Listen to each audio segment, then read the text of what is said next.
नमस्कार दोस्तों, बाल विकास स्कूल खादरा के यूट्यूब चैनल पर आपका स्वागत है। मैथ की क्लास में अपन बात कर रहे थे संख्या पद्धति के बारे में। संख्या पद्धति में मैंने बात कर ली थी आपसे विभाजित संख्याओं को ज्ञात करने वाले क्वेश्चंस की। अब अपन बात करेंगे शेषफल वाले क्वेश्चन की। शेषफल ज्ञात करना।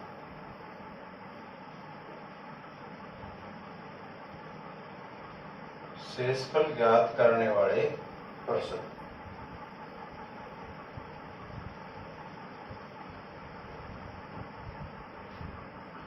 देखिए दोस्तों, इसमें अपने पास दो प्रकार के जनरली क्वेश्चन आएंगे। एक तो जिनमें पूर्ण गुणज संख्या दी हुई होगी, एक में तो पूर्ण गुणज संख्या होगी और एक में नहीं होगी। दो प्रकार के क्वेश्चन आएंगे। एक प्रश्न में तो पूर्ण गुणज संख्या दी हुई होगी और एक में नहीं होगी। देखिए दोनों ही करके देख लेते हैं कैसे करेंगे। सबसे पहले पूर्ण गुणज वाले प्रश्न का एक उदाहरण देख लेते हैं। ये क्वेश्चन अपने पास एग्जाम में ऐसे आ सकता है, 25 का किसी संख्या में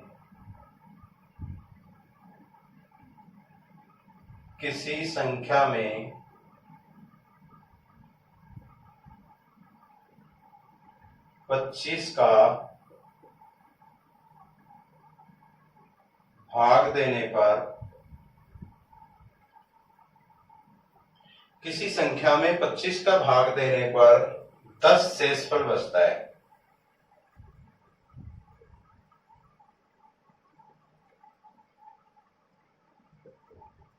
तो इसमें इस संख्या में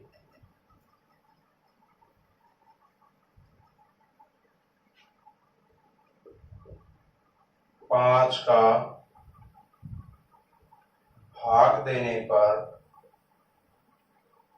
शेषफल क्या होगा।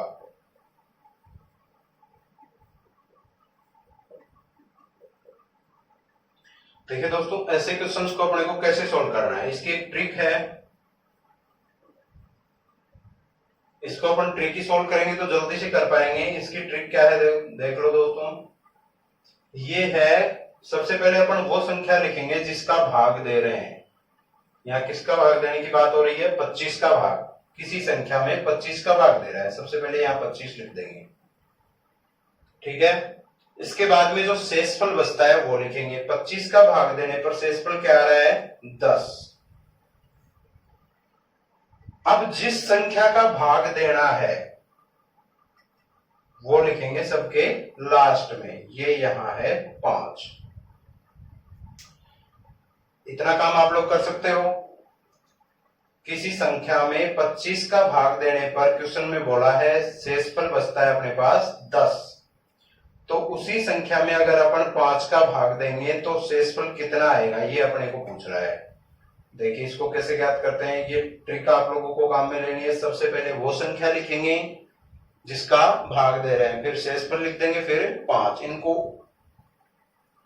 ठीक एक कतार में अपन लोग लिख देंगे। यहां 25 लिख दिया मैंने, यहां 10 और यहां 5। अब देखो इसके बाद में अपने को ये संख्या और ये संख्या देखनी है। देखिए पूर्ण गुणज है क्या, 5 का पूर्ण गुणज है क्या, 25। बोलो 5 पंजे 25, 5 के पहाड़े में 25 आता है ना, तो ये इसका पूर्ण गुणज हो गया। इसका मतलब यदि क्वेश्चन में पूर्ण गुणज संख्याएं हो तो अपन इस क्वेश्चन को क्या कर सकते हैं, सोल्व कर सकते हैं, अन्यथा नहीं कर सकते। इसका अपन शेषफल नहीं बता सकते। किस कंडीशन में, अगर ये दोनों संख्याएं पूर्ण गुणज ना हो, ये संख्या इसका पूर्ण गुणज होना जरूरी है। अब देखिए इतना होने के बाद में अपने को ये जो बीच वाली संख्या है इसके अंदर 5 का भाग देना है। देखिए कैसे, 25 का भाग देने पर, किसी भी संख्या में 25 का भाग देने पर 10 शेषफल आता है।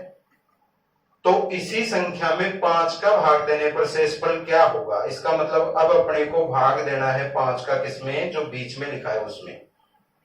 10 भाग 5 पूरा पूरा भाग जा रहा है ना 2 बार, तो इसमें शेषफल क्या होगा 0। इसमें क्या शेषफल बच जाएगा 0। इसको अपन डीपली अगर सोल्व करके देखेंगे तो ऐसी कोई संख्या लेंगे जिसमें 25 का भाग देने पर 10 शेषफल आता है। जैसे मैं 25 का पहाड़ा एक बार बोलूं 25 आता है, तो यहाँ अपन लेंगे 35।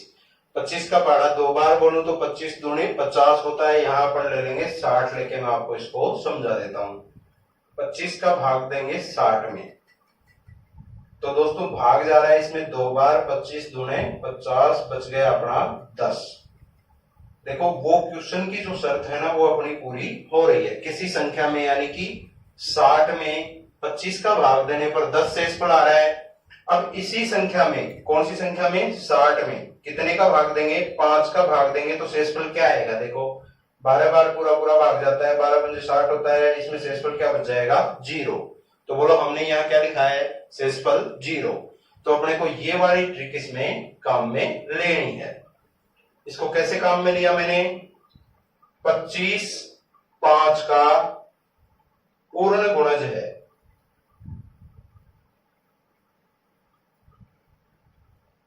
पच्चीस 5 का क्या है पूर्ण गुणज है, तो 10 में अपन ने क्या दे दिया 5 का भाग देंगे।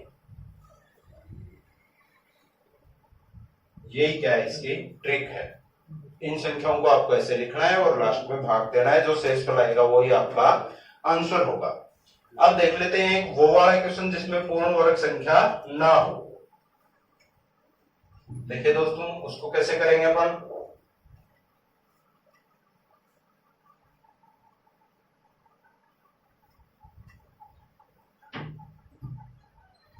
ये क्वेश्चन का प्रकार है अपना दूसरा। किसी संख्या में 110 का भाग देने पर 99 शेष बचता है।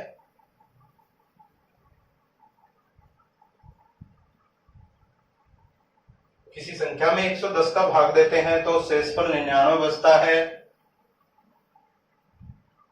तो इसी संख्या में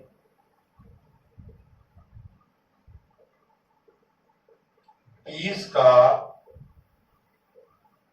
भाग देने पर शेषफल क्या होगा।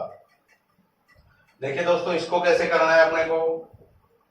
सबसे पहले तो इसमें दिमाग लगाना है कि जो संख्याएं, जिन संख्याओं का भाग देने की बात हो रही है वो पूर्ण गुणज में आती है या नहीं। 20 का पूर्ण गुणज है क्या 110, ये इसका पूर्ण गुणज नहीं है। 20 के पहाड़े में कहीं भी 110 नहीं आता है। 20 पंजे 100 होता है, उसके बाद में 20 से डायरेक्ट 120 ही होता है, इसीलिए ये क्या है इसका पूर्ण गुणज नहीं है। तो इसका हल क्या अपन लिख देंगे। कंपटीशन एग्जाम में अपने को ये दिया हुआ होगा ऑप्शन में कि इसका अपन ज्ञात नहीं कर सकते।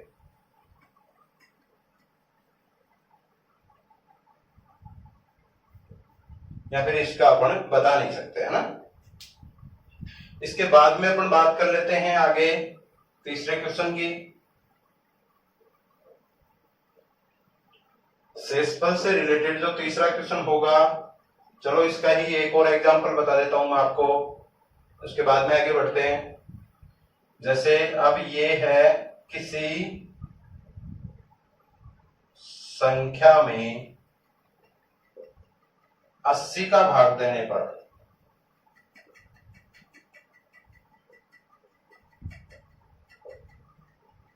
किसी संख्या में 80 का भाग देने पर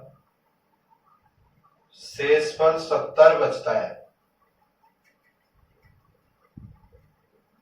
किसी संख्या में 80 का भाग देने पर शेषफल 70 बचता है, तो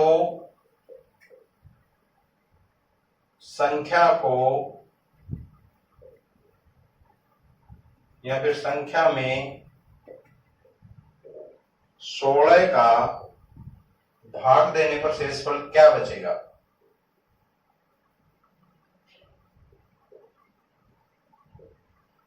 का भाग देने पर शेषफल कितना होगा। देखिए दोस्तों इसको कैसे करेंगे। किसी संख्या में 80 का भाग देने पर शेषफल 70 बचता है, तो संख्या में 16 का भाग देने पर क्या बचेगा। देखो सबसे पहले तो अपने को क्या देखना है कि जो भाग दिया जा रहा है जिन संख्याओं का वो पूर्ण गुणज है या नहीं। 16 का पूर्ण गुणज है ना, बोलो 80, 16 पंजे 80, 5 के पहाड़े में आता है। तो अपने को सबसे पहले तो वो संख्या लिखनी है जिसका सबसे पहले भाग दे रहे हैं, उसके बाद में बीच में लिख देंगे शेषफल और लास्ट में अंतिम भाग दी जाने वाली संख्या 16 है। अब 16 का 80 क्या है, पूर्ण गुणज है। ये क्या है, इसके पहाड़े में आता है। सादा भाषा में बता रहा हूं दोस्तों। तो अपने को डायरेक्ट ही क्या कर देना है, शेषफल ज्ञात करने के लिए 16 का भाग किसमें देना है, 70 में। 16 का भाग अपन किसमें दे देंगे, 70 में देंगे। बोलो कितने बार जाएगा पूरा पूरा भाग, 16 है 2 32, 16 3 48, 16 4 64। इसका मतलब 4 बार भाग पूरा पूरा गया और कितना आया, 64 आया। तो 70 में से 64 घटाएंगे तो शेषफल कितना बच गया, बोलो 6। शेषफल कितना बच गया यहाँ, 6। अगर आपको डायरेक्ट समझ में नहीं आया हो तो अपन इसको ऐसे कर लेंगे, 70 में भाग देना है किसका, 16 का। कितने बार गया, 4 बार गया, 64, और शेषफल कितना बच गया, 6। अपने को क्या पूछा है क्वेश्चन में, 6 पूछा है, ये अपना आंसर होगा, शेषफल पूछा है। इसके बाद में बात कर लेते हैं दोस्तों शेषफल से संबंधित अगला क्वेश्चन कैसा होगा। इसी से रिलेटेड एक टाइप और है, उसमें क्या करता है दोस्तों, 2 बार भाग देता है। जैसे ये चौथा प्रकार है इसका, देख लो। किसी संख्या में, इसमें क्वेश्चन को थोड़ा सा घुमाएगा। किसी संख्या में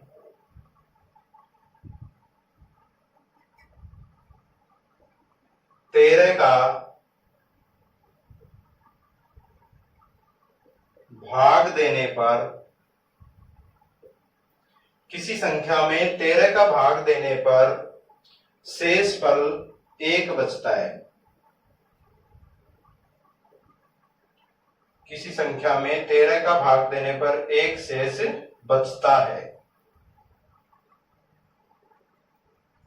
यहां तक तो वो सेम था क्वेश्चन, ये भी और वो भी। इसके बाद में देखना इसमें क्या चेंजेस है। किसी संख्या में 13 का भाग देने पर 1 शेष बचता है तथा भागफल में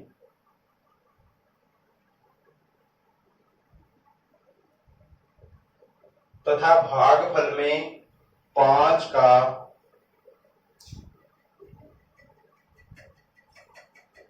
भाग देने पर 3 शेष बचता है।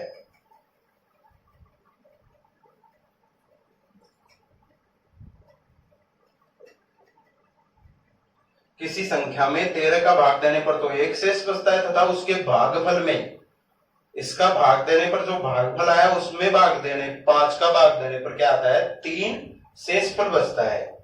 तो संख्या में 65 का भाग देने पर शेषफल क्या होगा। देखिए दोस्तों, इसको कैसे हल करना है, उसकी तो बिल्कुल सिंपल ट्रिक थी, इसमें थोड़ा सा चेंजेस है। अपने को क्या करना है, इसमें सबसे पहले ये वाली लाइन लिखनी है। किसी संख्या में 13 का भाग देने पर 1 शेषफल बचता है। इसका मतलब भाग तो अपन कैसे देते हैं, ऐसे ही देते हैं ना। 13 का भाग दिया संख्या में, ऐसे ही तो देते हैं भाग। 13 का भाग दिया संख्या में तो इधर भागफल आता है, और यहां भाग देने पर जो अपना नीचे बच जाता है उसको बोलते हैं अपन शेषफल। 13 का किसी संख्या में भाग दिया तो शेषफल क्या बचा अपना, 1। ये किस में बोला गया है, प्रश्न में बोला गया है साफ साफ। अब अपन इसको ऐसे का ऐसे ट्रिक में लिख लेंगे। बहुत ही आसान ट्रिक है। अगर अपन लोग इसको थोड़ा सा ऐसे इस वे में देखेंगे तो अपने को क्या करना है, सबसे पहले ये कंडीशन लिख लेनी है। 13 का भाग किसी संख्या में देते हैं तो शेषफल क्या बचता है अपना, 1। 13 के नीचे क्या लिख दूंगा मैं, 1 लिख रहा हूं। इसके बाद में बात करते हैं आगे वाली कंडीशन की, तथा भागफल में 5 का भाग देने पर। अब भागफल कहाँ आता है, यहाँ, और शेषफल फिर नीचे आता है। इसका मतलब भागफल को मैं कहाँ लिख दूंगा, इसके बराबर में। भागफल वाली संख्या को मैं कहाँ लिख दूंगा, इसके बराबर में। तो ये 5 ये आ जाएगा, बोलो आ जाएगा ना। देखो भागफल का है 13 के बराबर में है, जिस संख्या का भाग दे रहे हैं उसके बराबर में। 13 में किसी संख्या में 13 का भाग देने पर तो एक शेषफल बचा, और उस भागफल में 5 का भाग देने पर शेषफल कितना बचा, 3। यहां तक तो आपको समझ में आ गया होगा। ये है ट्रिक ही कर रहे हैं अपन इसको। इसके बाद में अपने को एक ये वाली रेखा ऐसे खींचनी है, ऐसा डायग्राम इसके अंदर अपने को बनाना है। ये देखो, ये तीर का चिन्ह मैंने यहां लगाया है उल्टा, यानी कि ये यहां से क्या हो रहा है, स्टार्ट हो रहा है, और यहां पे क्या है, खत्म। फिर इसमें एक बेसिक सी बात अपने को जोड़नी है, जोड़ गुणा जोड़। छोटी क्लासों से क्या पढ़ते हैं, जोड़ गुणा बाकी, या फिर जोड़ गुणा भाग, ऐसे पढ़ते हैं।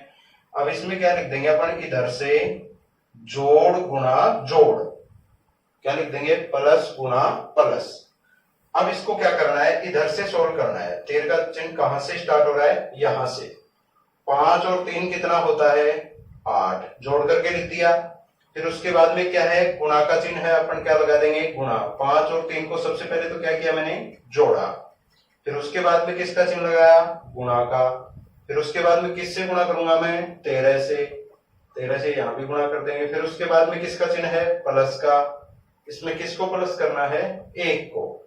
इसमें मैं भी 1 को प्लस कर दूंगा। 13 अंटे कितना होता है, 104, और प्लस का 1 है, तो इसका आंसर क्या होगा अपना, 105।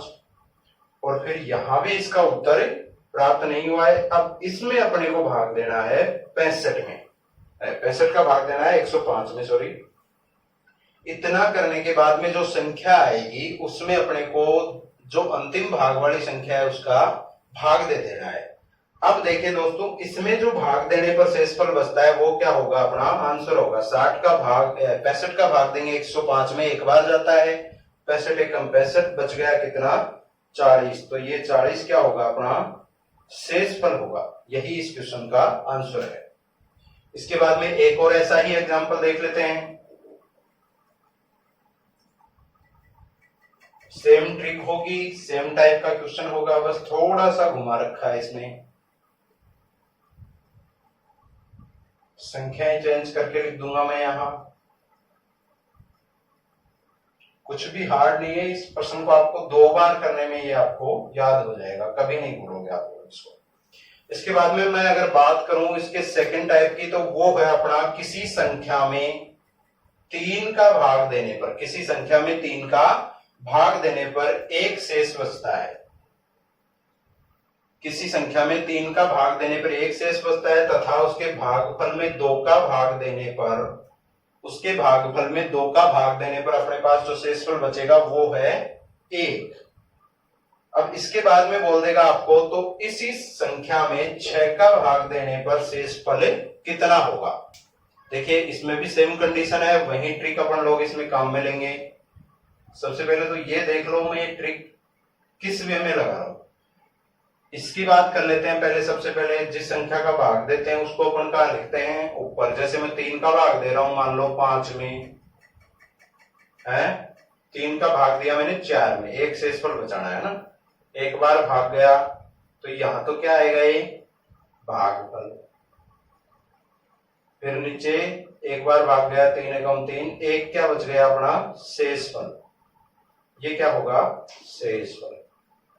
अब देखो जिस संख्या का भाग दिया उसको तो ऊपर लिख दिया मैंने, नीचे शेषफल है, शेषफल कितना होगा, 1। अब इसके आगे क्या बोल रहा है, दूसरी सेम कंडीशन है, भागफल में 2 का भाग दे रहे हैं, भागफल में क्या दे रहे हैं, 2 का भाग, इसमें भाग देंगे वही कंडीशन। फिर नीचे सेम शेषफल बचेगा, 2 का भाग दे रहे हैं भागफल में, तो भी एक शेषफल बचता है। अब वही डायग्राम दोबारा से बनाएंगे, ऐसा बड़ा चित्र। इसको आप लोगों को याद रखना है कि मैं इधर से इसको स्टार्ट कर रहा हूं और यहां छोड़ रहा हूं। फिर वही कंडीशन अपने लागू करनी है इसके ऊपर, जोड़ गुणा और जोड़। देखिए इसके बाद में क्या करना है, 2 और 1 कितना होता है 3, गुणा का चिन्ह है, गुणा का चिन्ह लगाएंगे 3, ये वाला 3 यहाँ लिख दिया मैंने, फिर प्लस है, प्लस का प्लस और 1, ये शेषफल वाला 1 लास्ट में लिख दिया। कितना होगा दोस्तों, 3 3 9 और 1 10। अब प्रश्न में क्या बोला है, इस संख्या में 6 का भाग देने पर, यानी कि जो प्राप्त हुआ है ना उसमें अपन क्या कर देंगे, 6 का भाग देंगे। शेषफल क्या आएगा बोलो, एक बार भाग गया 6 एकम 6 और शेषफल बच जाएगा इसमें अपना 4। शेषफल क्या बचेगा, 10 में 6 का भाग देने पर शेषफल होगा 4। तो इस संख्या में जब 6 का भाग देंगे तो शेषफल क्या होगा अपना 4 ही होगा। इसके बाद में मैं बात करूं, शेषफल वाले क्वेश्चन अपने लगभग हो चुके। अब इन क्वेश्चंस को और ज्यादा समझने के लिए मैं इनका एक चार्ट बनाऊंगा, वो चार्ट मैं वीडियो में डालूंगा, वो आपको देखना पड़ेगा और फिर उनको जैसे जैसे आप लोग सोल्व करोगे तो आपका ये चीज क्लियर हो जाएगी, संख्या पद्धति। इसके बाद में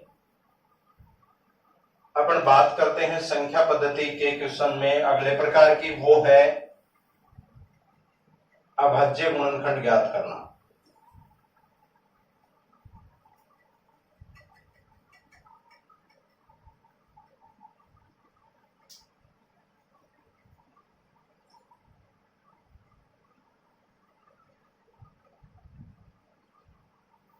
देखिए दोस्तों इसमें कैसे होगा, इसमें सबसे पहले तो वो देख लेते हैं कि क्वेश्चन कैसा आएगा।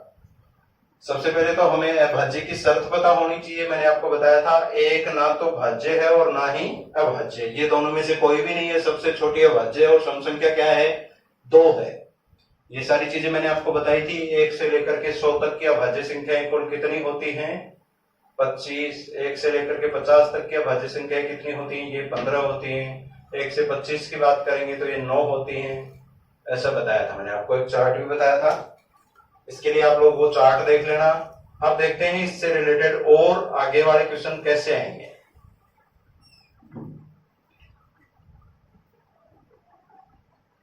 इसमें थोड़ा सा और आगे का लेवल अगर अपन लोग देखते हैं तो उसमें पूछ लेता है अपने को कि दिए गए क्वेश्चन में अभाज्य गुणनखंड की संख्याएं कितनी होंगी या फिर इसमें कितने अभाज्य गुणनखंड होंगे। अपने पास मान लो क्वेश्चन आ गया 15 की घात 20 गुणा 15 की घात 20 है गुणा 13 की घात 20, फिर आपको दे देगा 17 की घात 30, इसके बाद में आगे दे दिया आपको 8 की घात 30 में कुल अभाज्य गुणनखंड कितने होंगे, कुल कितने अभाज्य गुणनखंड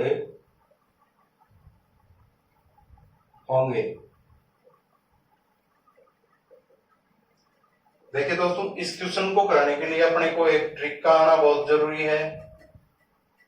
अब बात कर लेते हैं इससे रिलेटेड ट्रिक की। सबसे पहले तो अपने को ये देखना है कि इसमें जो संख्याएं अपने को दी गई हैं वो सब की सब क्या होनी चाहिए, अभाज्य। इनका जो आधार है, इन घातों का आधार है, इसको अपन सबसे पहले किस में बदल लेंगे, अभाज्य संख्याओं में बदल लेंगे। देखिए दोस्तों 15 कोई अभाज्य संख्या नहीं है, लेकिन 13 तो क्या है, डायरेक्ट अभाज्य दी गई है। 17 भी डायरेक्ट अभाज्य है, 8 अभाज्य नहीं है और 15 अभाज्य नहीं है, क्योंकि इनमें एक और स्वयं के अलावा किसी और का भी भाग जाता है। इसलिए सबसे पहले तो इसके ही अभाज्य टुकड़े करेंगे। क्या कर देंगे, सबसे पहले अभाज्य टुकड़े। देखिए कैसे करेंगे, इसमें लिख देंगे अपन सबसे पहले तो 3 की घात 20। इसको कैसे सोल्व कर देंगे आगे, 3 की घात 20 गुणा 5 की घात 20। इसका मतलब क्या होता है, मैंने आपको बताया भी होगा, ये जब मैंने घातांक के नियम आपको बताए थे तब मैंने आपको बताया था कि इसमें क्या है, घात की संख्याएं तो सेम है लेकिन आधार क्या है, दोनों का अलग अलग है। इसका मतलब क्या होता है, इसका मतलब ये हो जाएगा दोनों को गुणा करके लिख देंगे और इसकी घात जो है वो अपन एक बार में लिख देंगे। 3 5 15, 15 की घात 20। इसको अपन ऐसे भी लिख सकते हैं और ऐसे भी, लेकिन अपन को यहाँ क्या ज्ञात करना है, अभाज्य गुणनखंड। तो गुणनखंड ज्ञात करने के लिए इसका अभाज्य क्या कर लेंगे अपन, टुकड़े।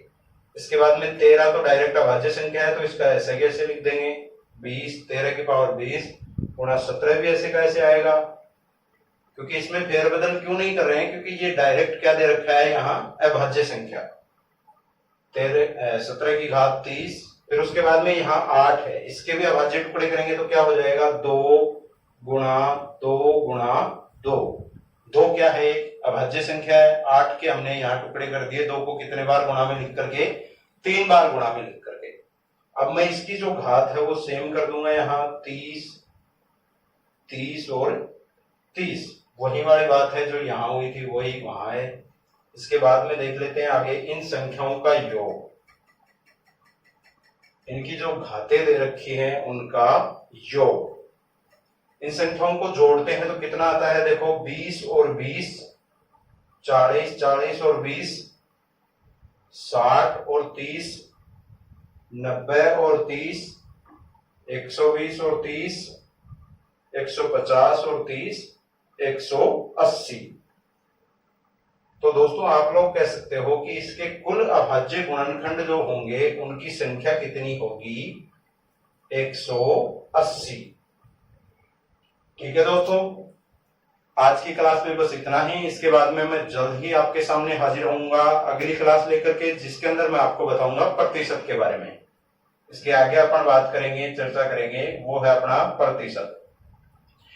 प्रतिशत टॉपिक की आपको मैं कुछ एक बेसिक बताऊंगा सबसे पहले, फिर उसके बाद में कंपटीशन में आने वाले और जो बोर्ड की क्लासों में भी काम में आएंगे ऐसे वाले कुछ एक क्वेश्चन बताऊंगा। तो आशा करता हूं आपको वीडियो अच्छी लगी होगी। अगर आपको वीडियो पसंद आई तो चैनल को लाइक करें, शेयर करें और सब्सक्राइब करें। धन्यवाद।